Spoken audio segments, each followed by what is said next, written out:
Good morning. You're listening to Retake Our Democracy, a 30-minute weekly radio show that airs on KSFR 101.1 FM, your Santa Fe public radio station. And it airs every Saturday morning. We're going to start over.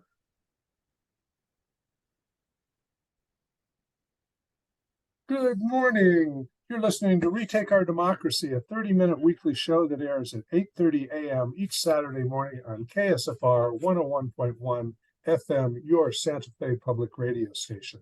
And I'm Paul Gibson, the host of Retake Our Democracy.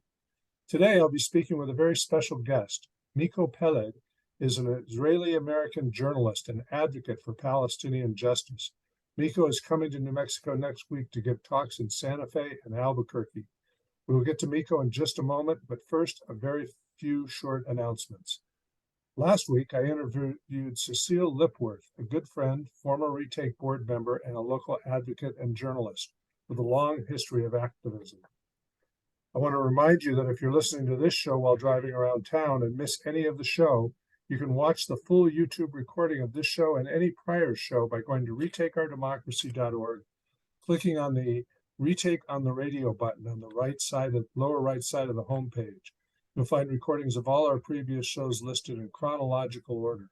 Retake takes pride in delivering compelling interviews on important topics. So when on the Retake on the Radio page, take some time to review some of our earlier interviews. You might find something very interesting.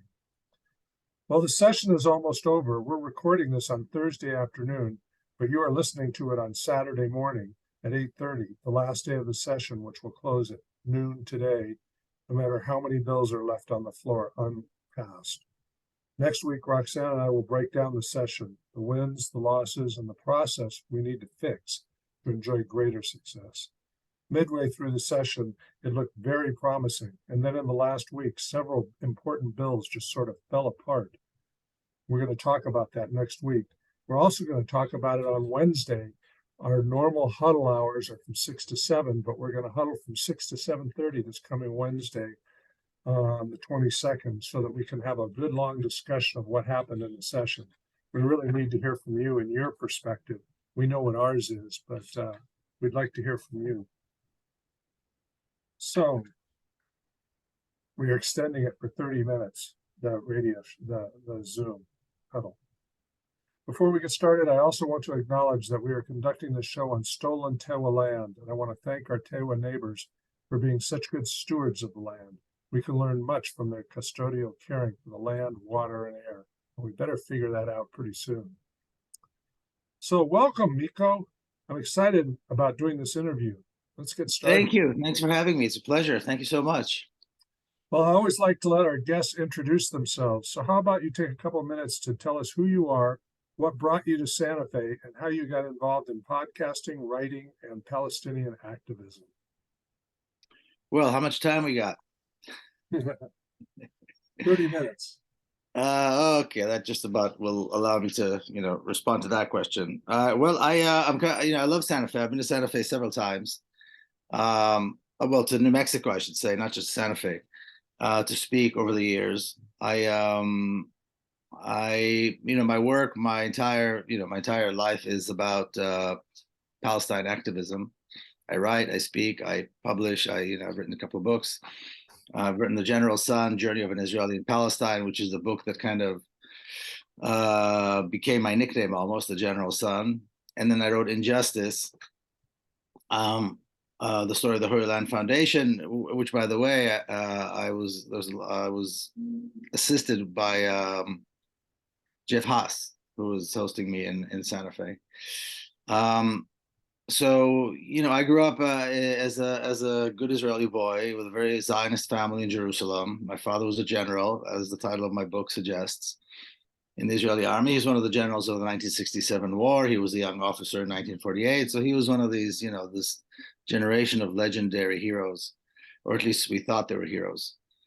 And then at one point in my life, I engaged in what I call, again, in the book, a journey of an Israeli into Palestine. The journey into Palestine, which is really to paraphrase Frantz Fanon, moving from the sphere of the privileged into the sphere of the oppressed, the occupied, and so on, the colonized. And that's really that journey started this, this transformation, I suppose is the only way to call it, from being dedicatedly Zionist to being dedicatedly anti-Zionist. So there aren't many, you've sort of scrunched in on my second question then, which is about the book. Um, the it's interesting to consider how, I mean, it's not that surprising that someone like you could have one of these aha moments and go, "Oh my God, this is not right." But how did it happen that your father also took that path? Well, his path was not exactly the same. He never denounced Zionism. He never denounced the war crimes of 1948, of which he was a significant, where he played a significant part. And then, of course, he remained in the military for several decades after that. And I do. I reject Zionism and I denounce that entire, campaign of 1948 and since. But he believed very strongly that for or I should say, the most important strategic objective for the state of Israel is to make peace with the Palestinian people. And the way he thought would be best, and this is again, he said this, as the cannons were still smoking after the 1967 war, a war which he, by the way, pushed for very, very, very hard. He was one of the biggest proponents of the war, the biggest pushing, we can talk about that later, but as one of the generals. While the cannons were still smoking, he stood up. He said, "Now we have a chance to make peace with the Palestinians and resolve the problem, and Israel can live in peace. The Palestinians will have a small state in the West Bank and the Gaza Strip, so their right to self-determination can be materialized, can be achieved, and we'll have peace with them, and that'll be the end of this need for war." And then he said, if we don't do this, then we're going to end up with either a Jewish state that's not a democracy, or a democracy that's not a Jewish state, which will be a binational state from the river to the sea, from the Jordan River to the Mediterranean. Both of which he thought were going to be catastrophic, because he believed in the importance of the Jewish state. He was, like I said, he was a Zionist through and through. It was his whole life, but he believed that this peace and this two-state solution, as we know it today, was the most important thing for Israel to do in order to maintain itself as a Jewish state with an Arab minority, as opposed to what it is today, which is an apartheid state with an Arab majority. Right. So you must have interesting dinner conversations. Are you able to get along? With whom? With my family? With your father. Well, my father passed away a long time ago. He passed away in 1995. I'm sorry. And right after Oslo. And he actually was, he congratulated Rabin when Rabin shook hands with Arafat, the Oslo Accords in 1993 and so on. But then just before he passed away, in two major interviews in Israeli papers and then an article that he wrote himself, he said Israel does not want peace. Rabin does not want peace. This is all a sham. Rabin was getting the Nobel Peace Prize, and he was saying Rabin does not want peace. And people said to him, "How can you say this?" And he said, "Well, he and several other people actually read the Oslo Accords. And he said, if you look at the Oslo Accords and you look at the way the state of Israel and the Israeli government are handling it, it's clear that they want to strengthen and deepen the occupation and their hold on the Palestinian people." And the very last article that he wrote before he passed away in early 1995 was called a Requiem to Oslo. Mm-hmm. And of course, once again, he was right. Oslo had nothing to do with peace. Oslo was intended to do exactly what we see today. In other words, what we see today are precisely the result of the Oslo Accords. So I've noted before that abrupt turnarounds in perspective often come in moments where you suddenly connect the dots, where a new shape and texture of a problem emerges and your view shifts abruptly. Did that happen to you? And did it happen to your dad? And if so, what were the dots and what triggered the connecting of them? Well, again, from my dad, he never thought, and he was asked this many times, why did you change from being as a military man, a hawk who demanded war, who encouraged war, who pushed, there was this, I talk about this in the book, in the General Sun. There was this time just before, the May of 1967, where there was what they called it the general's coup, although it wasn't really a coup, where the generals demanded the government start a war in no uncertain terms. And I had access to the minutes of the meetings that the Israeli high command had with the prime minister and so on, where my father speaks in ways that I'm surprised the prime minister didn't just fire him, because he should have. I mean, there's no question that he crossed the line. He later on said, no, he didn't cross the line. As experts in the field of military, as military experts, it's our job to present the strongest possible case. And then 5 days later, at the end of the war, suddenly he's talking about giving back the territories and making peace. To him, there was no change. He said there was, at that time we need to go to war, and this time, 5 days later, we need to go to peace. We've made our point. Now we need to, we don't need a big army anymore. We don't need to be a militant society, and so on. But it was naive to think that there could be a Zionist state that would be satisfied with only a part of Palestine. Zionism is a zero-sum game. They want it all. In my case, there was definitely a moment, and it's not only what happens is, you're right what you said about, when people have go through a big shift. Tragically or sadly, very often it comes as a result of a terrible tragedy. That's what kind of shakes us, to suddenly make us see the dots and be able to connect them. So in 1997, just a couple of years after my dad passed away, my sister's little girl was killed in a suicide attack in Jerusalem. It was September of 1997. There was a time, there was the very bloody years, the mid 1990s, mid to late 1990s. Netanyahu was prime minister. The whole idea of a peace process, also everything, went to hell. And it was a very bloody time. And so that, to me, was the catalyst to start looking at what is really going on. So what is it that could bring three young, healthy young men, to kill themselves in such a brutal way and kill young, innocent people along with them? I mean, we say suicide bombing, we never think about the details, but if we think about the details for a moment, we need to pause for a moment to let this idea sink in, of young, healthy people, young men, doing such a horrible thing and dying in such a horrible way. And then I have to say, and again, I mentioned this in the book, my sister, whose daughter was just killed, she was asked about retaliation, revenge, as how Israelis always think, in a very kind of macho military way. She said, no real mother would want to see this happen to any other mother. Don't talk to me about revenging and spilling more blood as an answer to the death of a child. So that, of course, was, that's earth-shattering, almost as earth-shattering as the death itself. So that kind of put me on this trajectory of stepping out of my very comfortable sphere as an Israeli Jew, as a privileged Israeli Jew, in a sphere that is very safe, where the roads are paved, and anybody who's been to the Israel side of Palestine sees, beautiful towns, beautiful cities, and so on, into this very, very different world, this entirely different sphere where the Palestinians live and where the Palestinians exist, and where Palestine still exists.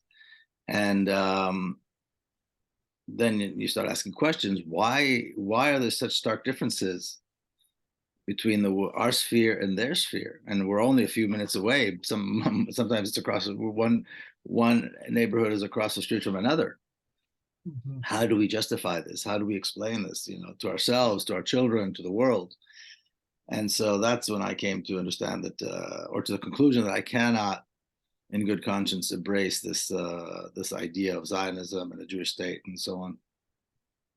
So I maybe should have asked this question first, but for listeners who are just learning about the Palestinian conflict, could you give us a quick walk through that history and outline how we came to be in the current conflict?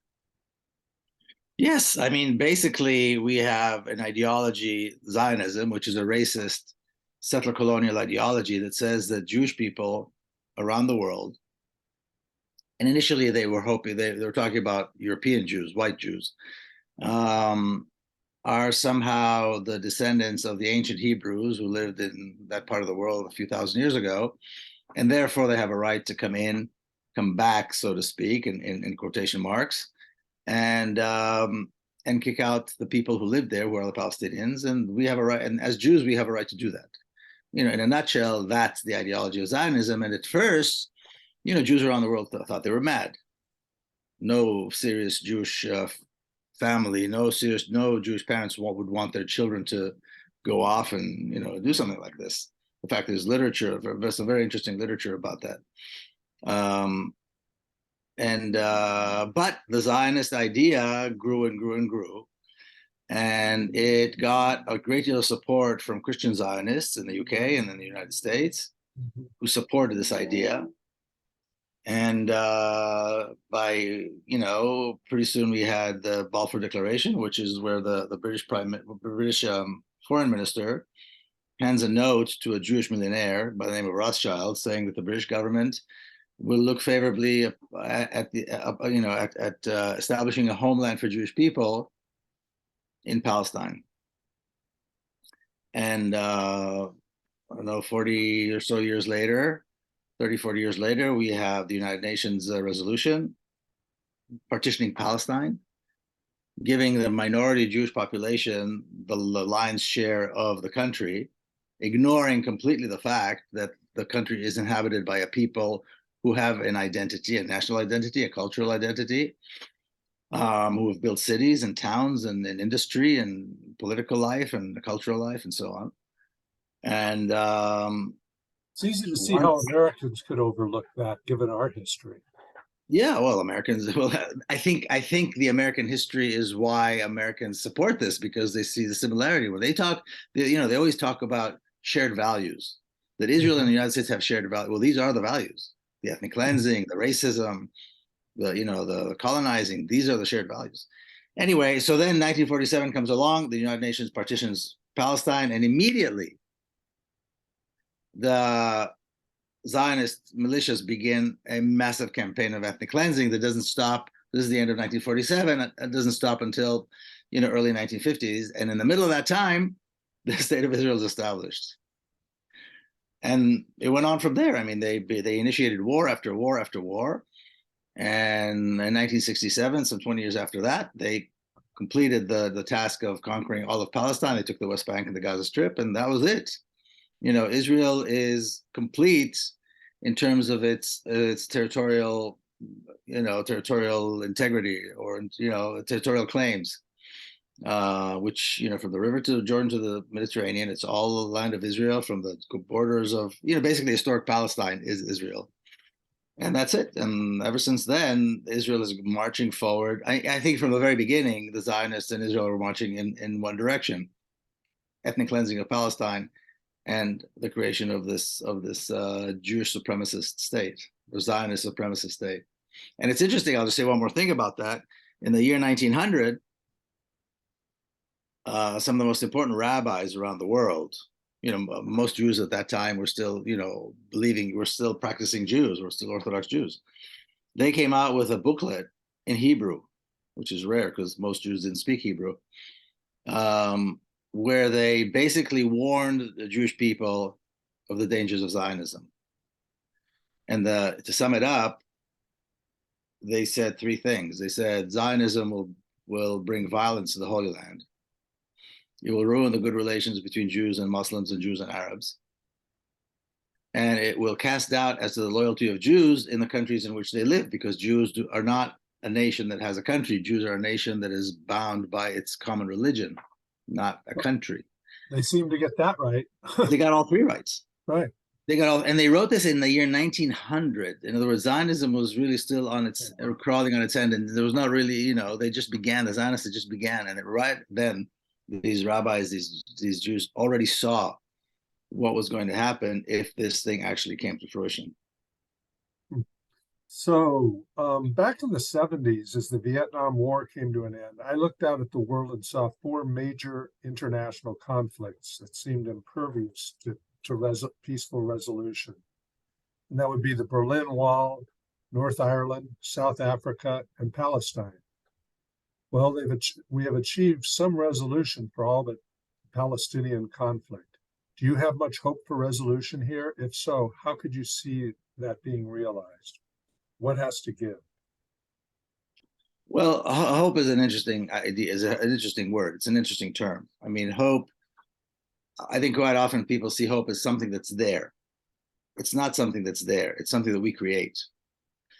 And so when I look at Palestine and I look at my Palestinian friends I travel to, I'm in Palestine a lot. Um, there's no reason for hope. But, because I mean, and I'll say because Israel is winning on all fronts. The Israeli foreign minister who a week ago called for the elimination of an entire Palestinian town on its people was just here in Washington, D.C., raising millions of dollars for the Israel, of investment through the Israel bonds. And, he wasn't even reprimanded by the prime minister or by anyone, for saying this, for suggesting this. So we're in a real, and more Arab countries and Muslim countries are normalizing with Israel. Even the countries like Malaysia and Indonesia and Pakistan, which you would never imagine would normalize relations with Israel, there are some very strong, very influential voices within these countries calling to normalize. Because why not? Look at all these other countries. So Israel is winning on all fronts. Netanyahu comes to America, you'd think it's Moses who came down the mountain. I mean, people adore him. And Palestinians are being killed record numbers, regardless of where they live, regardless of what status they have, citizens of Israel, not citizens of Israel, Gaza, West Bank. I mean, it makes no difference. They're all being killed. So there's no reason for hope. However, being privileged as we are, I mean, all of us who are not Palestinians, who are not fighting every single day to survive, we do not have, I do not believe that we have the luxury to say there's no hope. We need to imagine hope, we need to envision hope, and then we need to fight with everything we've got. Because the only way this is going to be resolved is if we act to resolve it. We, each and every person of conscience around the world needs to act in order to resolve it, then it would be resolved. Palestinians are doing everything they can. They're in a prison. We need to act so that our money doesn't go to Israel. We need to act so that Israeli teams, Israeli academics, Israeli musicians, whoever it is that, whatever field it might be that is representing Israel, is boycotted and not welcomed here. We need to protest every time an Israeli diplomat or an Israeli politician or Israeli soldier comes to speak at in a public sphere. And so we can make that difference, but we haven't done that yet. We haven't shown that we have that kind of commitment to do this. So we have to take a short break here. We'll get back to this discussion. I need to remind our listeners that you're listening to KSFR, and KSFR is more important than ever in times of misinformation in the mainstream media and social media. KSFR offers timely news and alerts and a wide range of programming to keep you informed and sane in these ever so challenging times. In an era replete with misinformation at KSFR, you get the straight scoop.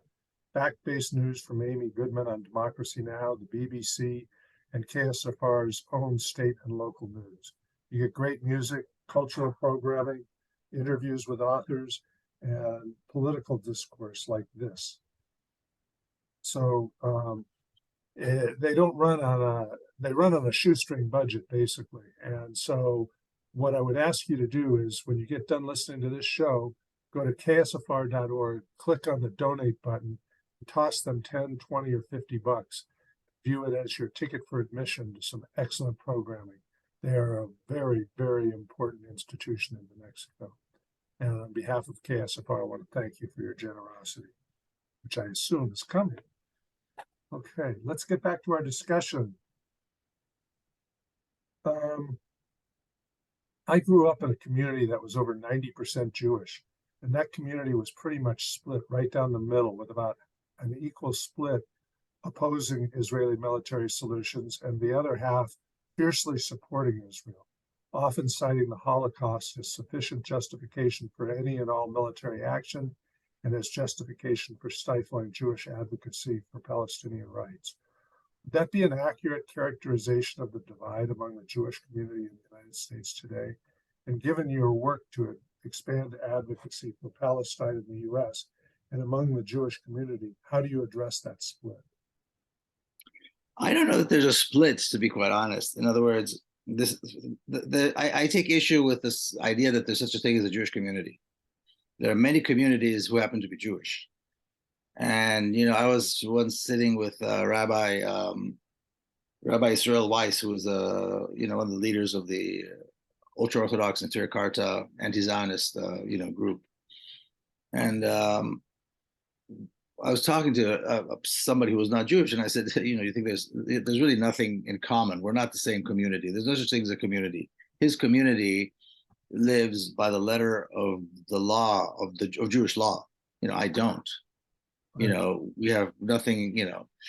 And so I don't believe. And then there are Jews who are conservative and support Israel, and there are Jews who are something else, and the Jews who don't care, and then the Jews who are reformed, and on and on and on and on.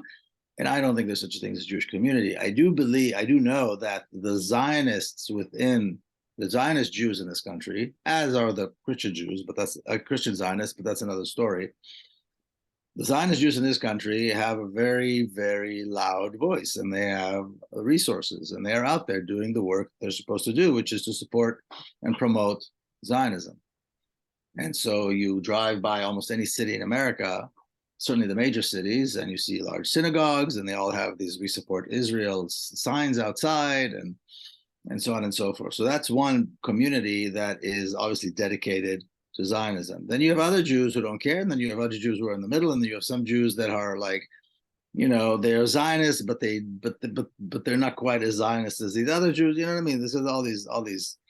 So I don't think there's a single Jewish community. However, clearly, the dominant voice in America is that of Zionist Jews. There's no question about that. And therefore, when you identify yourself as a Jew, as being Jewish in any forum, then the assumption is you support Israel.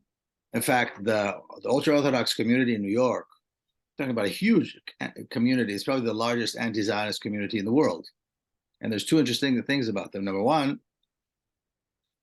most of them are descendants of Holocaust survivors. They're Hungarian. So their grandparents came to this country, having survived Auschwitz with nothing. And now it's a huge community. And when politicians, and they told me the story, I'm writing a book about this community. That's why I talk about it a lot. And so when New York politicians come to campaign, among them, the first thing they say, we love Israel, we love Israel. And they go to him, okay, excuse us. Don't connect us with Israel. We're American Jews, and Israel is not, we have nothing to do with that country. And don't assume that just because we're Jewish, we are supporting, we support Zionism, and we support the violence and the racism of the state of Israel. So I think these are important things for people to, to come to terms with, to realize. So again, there are lots of splits, there are lots of opinions, there are lots of different communities within the Jewish community. What I feel is sad is that, not more Jews are conscientious enough to work for Palestine. We're going to have to take this conversation off the radio and take it on YouTube. But before we do, I wanted to give you a chance, Miko, to tell people, well, I guess you wanted me to do it, to tell people where you will be when you're in New Mexico. And I have my notes right here. On Sunday at 7 p.m., that's March 26th, Miko will be at the Unitarian Universal Church at 107 West Barcelona in Santa Fe. And on Monday, March 27th, from 2 to 4 p.m., he will be at the UNM Student Union, Acoma A and B, speaking. And I encourage you to go out and see one of those two talks at least. I'll be in Santa Fe for sure. And we'll be back next week. Roxanne and I will be on the show, and we're going to break down what happened in the legislative session. But we're out of time for today. So thank you very much for joining us. And thank you, Miko. Thank you.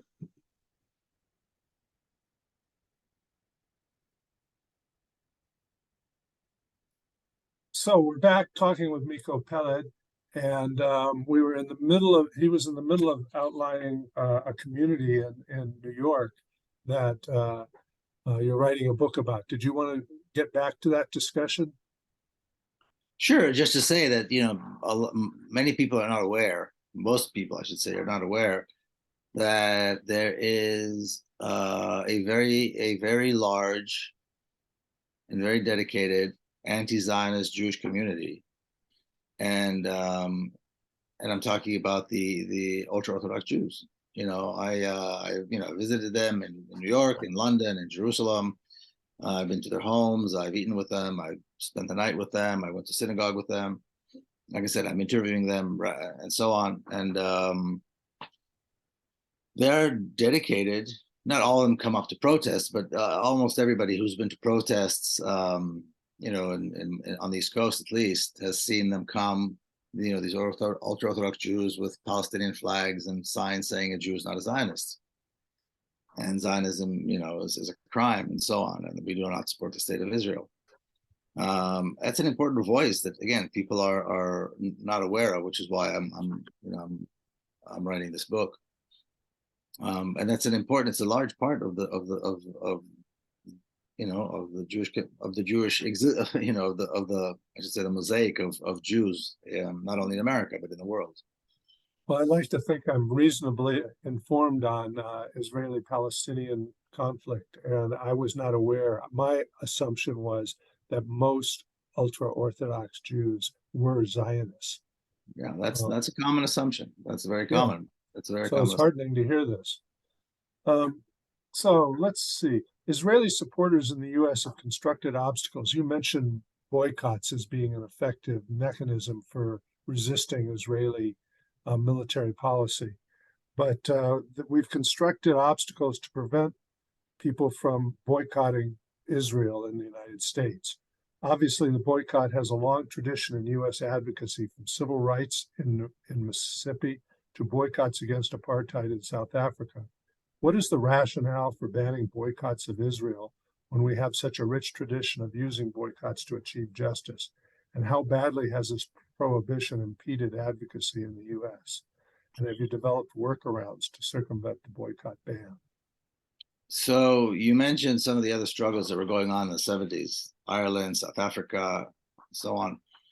The Israelis learned from all of those, and they have developed strategies to make sure that what happened to apartheid South Africa will not happen to Israel, to the apartheid in Palestine.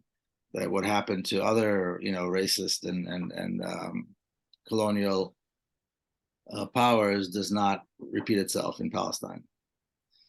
So they came up with this really quite ingenious idea to equate boycotting of Israel with anti-Semitism, to equate anything that has an anti-Zionist element in it as anti-Semitic. And they've been extremely, extremely successful. Extremely successful. And people don't want to associate with anything that might taint their reputation, and people might think that they're anti-Semitic. And since most people are not, familiar and knowledgeable enough to make these distinctions, they're just like, hands up, which is why the campaign to boycott Israel, Israeli goods, Israeli diplomats, Israeli teams, and on and on and on, kick out Israel from the Olympics and so on. It's not happening because it's called weaponizing anti-Semitism. They've weaponized anti-Semitism, and they've redefined anti-Semitism. So there's a new definition that's going around that's being adopted by every county in America, every city, and a local and federal level. The Governor of New Mexico. Yes, as many as all other governors around the country, and it's a definition that has made it's a definition that was created in order to protect Israel from criticism, to protect Israel from people who say, including myself, that the state of Israel has no legitimacy. It is a racist apartheid regime, settler colonialism, and so on. So that's why it's such a tough nut to crack. Israel, when you look at other aspects of the state of Israel and its mechanism of oppression in Palestine, you see that they've learned, the treatment of political prisoners and on and on and on. They've learned a great deal from other struggles, how to be more effective as And now oppressors. those struggles are learning from Israel. the Israeli military goes in, they're in Atlanta here in the United States training police in suppression. Well, You they're know, they're, te- they're teaching they're training the military. I mean, they're training police departments all over the country, and almost every and police probably chief all over the gets world. an invitation.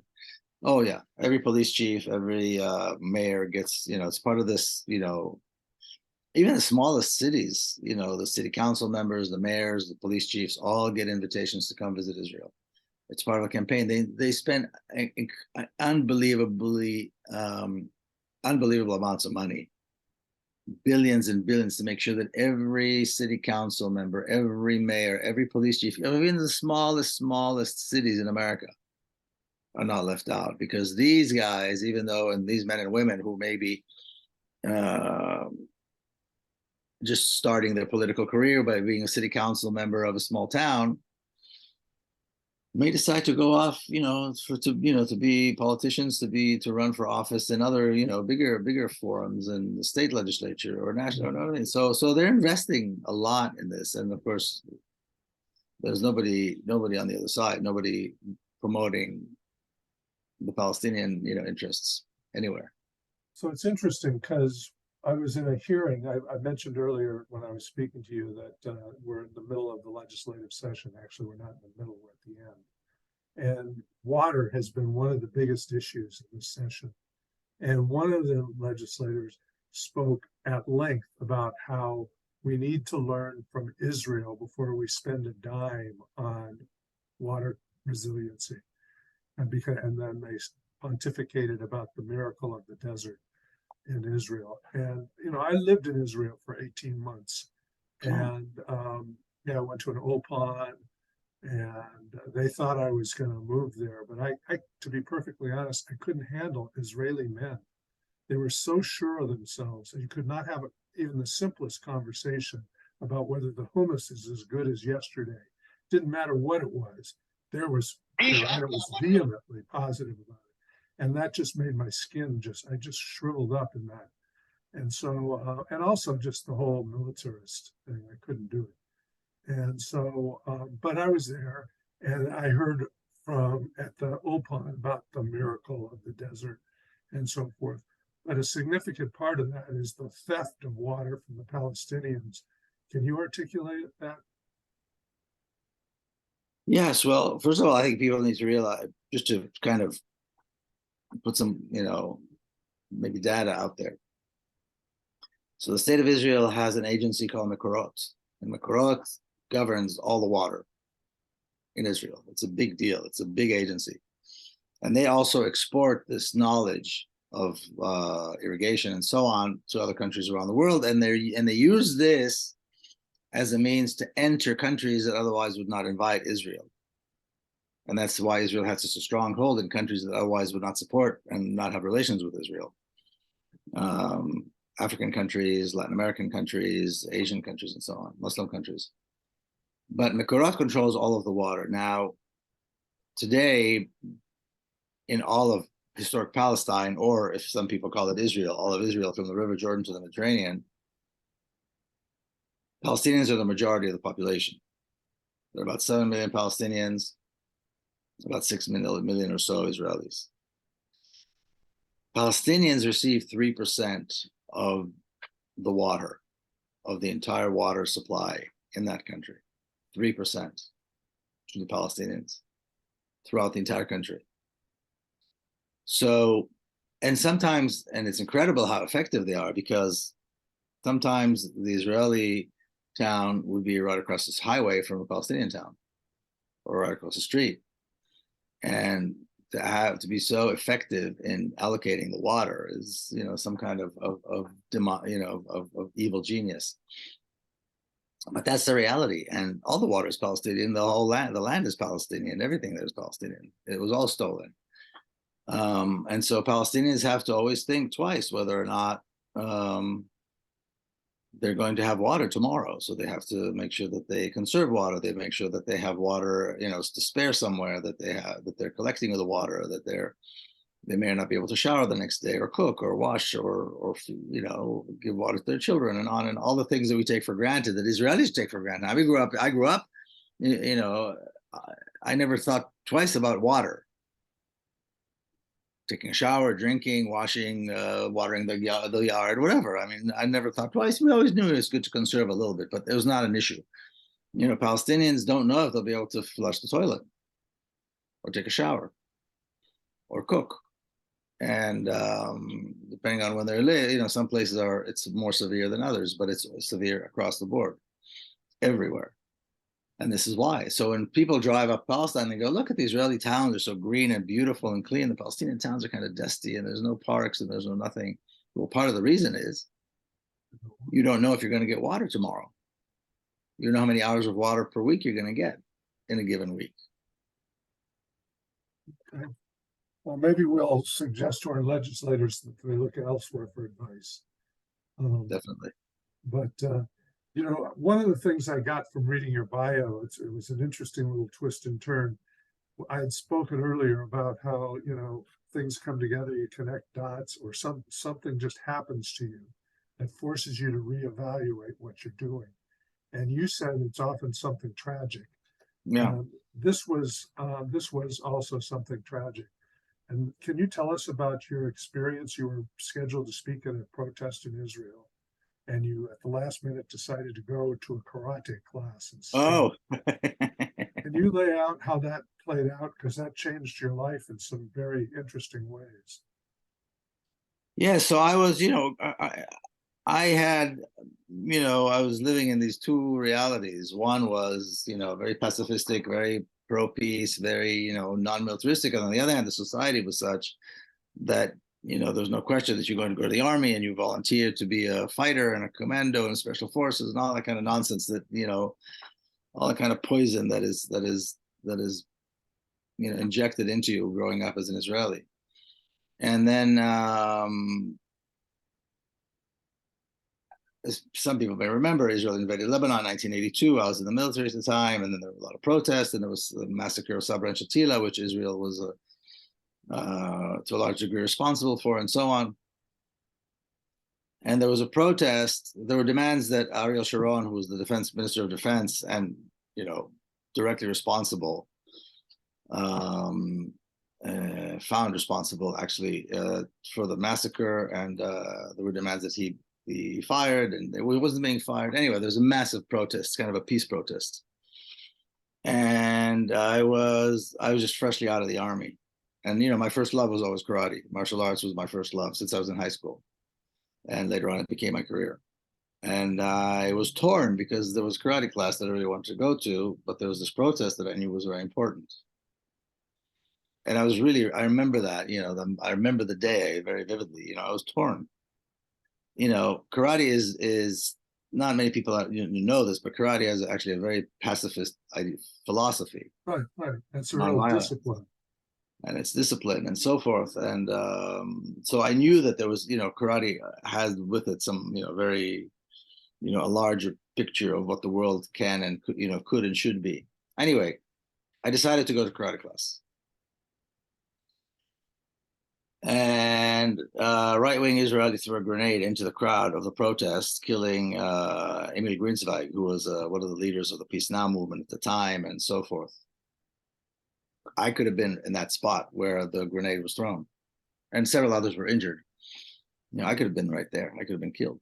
So that was to me some kind of a lesson. That was not some. It was a lesson for me, and that kind of solidified my belief that the choice I made and then my pursuit of martial arts as a life and a career was the right choice. And then, 10 years ago, when my book came out, when General Sun came out, I sold my karate school of 25 years and started and went back to doing this. And so now I'm full time doing Palestine, because I feel it's time to contribute and it's time to do this work. It's we can't wait for somebody else to do this. That's fascinating. It's just amazing how things can just happen. Yeah. And it's just like, it doesn't have any common sense to it. It's just like it happened. and it happened that way, and all of a sudden you saw things completely differently. I gotta So get going in a couple of minutes. Can yeah, we wrap we're up? almost done. The situation in Palestine seems to get more dire every day. How do you sustain hope? Well, like I said earlier, hope is something that you have to create every single day. You have to get up in the morning and make a conscious decision to have hope and then do the work that you do. Now, having said that, I have, many Palestinian friends who are the most courageous people I have, I know are the most courageous people you could possibly imagine on the ground every single day, standing up, resisting in a variety of different ways throughout all of Palestine, the Palestinian Bedouins in the Naqab, the Palestinians in Jerusalem, the Palestinians in Lid and Ramla and Jaffa on the coast of Palestine, in Haifa in the Galilee, of course, in the West Bank and Gaza, under conditions that are horrifying. And they stand up every single day, and they're doing the work. So I see my role as being, being here for them and doing everything I can so that their struggle, or I believe it's our struggle. I believe it's a joint struggle. Succeed. So there's a great deal of hope when you see people like that, young and old, you know, working every single day, participating in the struggle against all odds. Israel is really powerful. I can't sit here and say, well, I lost hope when I see how hard they're working. Even the simple act of sending your kids to school. Palestinians in Gaza have, I think, the highest PhD rate per capita in the world or something. When you live in a cage and you're bombed and you have no access to food, you can't go fishing, you can't buy food, you can't export, you can't import, you can't travel, you have no access to clean water or the basic most medical care. Israel controls who lives and dies, not only by shooting and killing, but also by denying people water and denying people medical care. Yet people go to school and they study and they pursue their studies after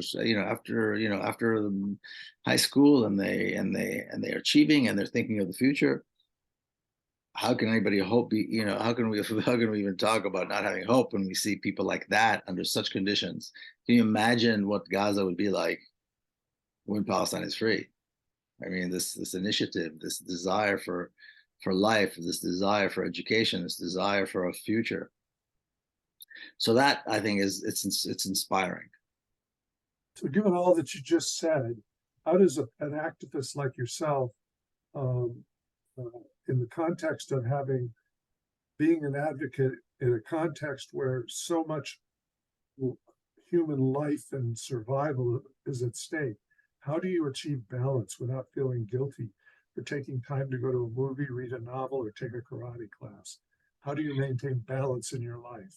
It's When very you want, interesting that you asked that. I was at a talk yesterday. Angela Davis gave a talk here in Washington, D.C. at the MLK Library, which is an incredible institution. And she talked exactly about that, which is interesting. She was asked about that. If we wear ourselves out to the point that we can't function because we're not healthy emotionally, we're not healthy physically, psychologically, we're not going to be able to do anything. We're going to be angry all the time. We're going to be impatient. We're going to make wrong decisions, and we're going to be sick. And another thing, and what she said was that this assumption that it's all that we can't afford to take a break comes with this very capitalistic idea that we are individuals. We're not individuals. I'm not the only person fighting for Palestine. There are great other wonderful people doing fantastic work. So if I take a break, they continue, and they take a break, I continue. You know what I mean? We're part of a larger picture here, and everybody's doing their part, and everybody needs to be sure to maintain their stability, their mental state, their health, so that we can continue to do this, so that we continue to fight until we win. And so I think the notion of guilt in this context is, well, I know it exists. I know it exists. Is misguided. I think everybody needs to do what they can and then take time to recharge. I couldn't agree with you more. I find myself, though, Mary Ellen Jeff will invite me to come to some event, rally or something, and Roxanne and I will have planned a dinner at home or something, and we're really pooped. And I find myself having to almost like make up a story for why we can't do this Yeah, because we want yeah, to take care of ourselves. yeah. I And hear you. It's crazy. you're torn. Yeah, you get torn. I want to be in Palestine all the time Mhm. and be there. Every time I see one of my friends, I used to Amr, my friend, being beat up with a soldier, I kick myself for not being there in the midst between him and the soldier. Every time I see, and what happens in Jerusalem, my friends in the Nakab, what's happening in Jenin and Nablus, I kick myself for not standing there in the midst, which I think is something we should all do. When Palestinians stand up, every time a Palestinian gets killed, every time a Palestinian stands or doesn't stand and gets killed, I feel like, all of us should have been there to stand in the midst to make sure, but we can't all be there and we can't be where we're not. And we have to do what we can where we are and in the capacity with which we have, in the capacity that we have that we're possessed with. Well, on So that note, we I want to remind our listeners, because we're going to bring this to a close, that uh, you could hear more about this from uh,